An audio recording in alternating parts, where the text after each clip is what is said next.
Hello, let's find out why Lanyon lives in Cavendish Square.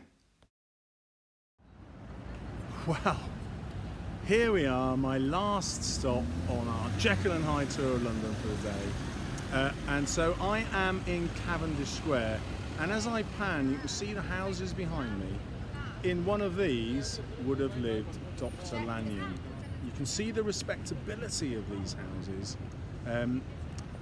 Let's just pan a little more.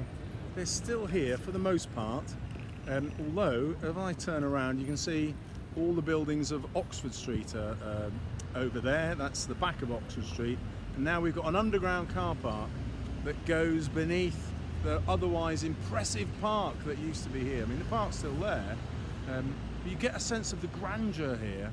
Let me show you the grandest house, which is, there you go. You get a sense of the real grandeur here that Lanyon lives in. And of course, Stevenson's making a profound point that even the very wealthiest and even the most respectable men are still potentially corrupt in this society. Lanyon, however, we can flip it the other way. Lanyon rejects Jekyll's morality, doesn't he? He rejects Jekyll's way of looking at the world, and actually almost commits suicide. He gives up on life once he sees Hyde turn into Jekyll. It's too much for him, and he decides to die. He believes in God. He thinks that what Jekyll has done is against God, and so one Christian reading of the novel is that Lanyon shows us the true response to the horror of Jekyll's creation.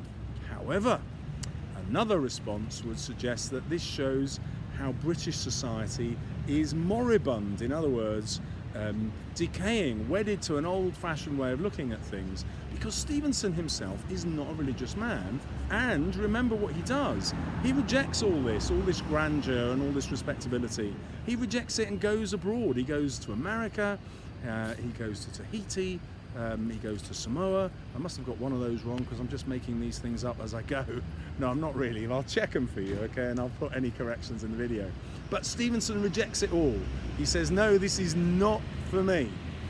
So we can look at Lanyon as a figure we're not supposed to like, although many of his readers would have been passionate Christians and wouldn't have seen that at all. They would have followed Lanyon's viewpoint and been disgusted at the horror that is Jekyll.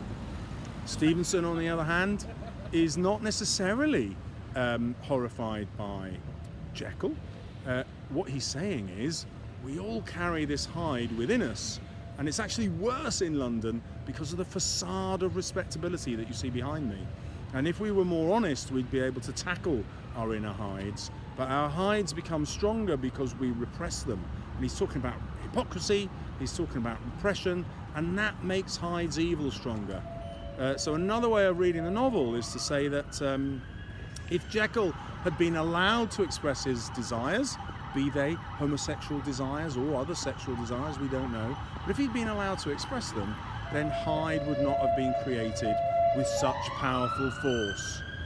And then we'll just listen to the sirens. Look there, that's the police on the hunt for Hyde again. But of course they can't find him because he is in Jekyll. Anyway, I hope you've enjoyed my London videos. See you soon. Hey, you're still here. Excellent. So here's my bonus feature. You'll see the camera panning from Leicester Square, where Jekyll lives, across where Hyde lives in Soho, to Cavendish Square. Well, why? It's to show you the great geographical distance between Lanyon and Dr. Jekyll, and therefore to show the great moral difference between them. Now, but the interesting question for you, of course, is which side does Stevenson put himself on? The apparently respectable Cavendish Square side, or the less respectable but dynamic Leicester Square side? You have to decide, and once you've decided, don't forget to subscribe. Look forward to seeing you on my channel again. Goodbye.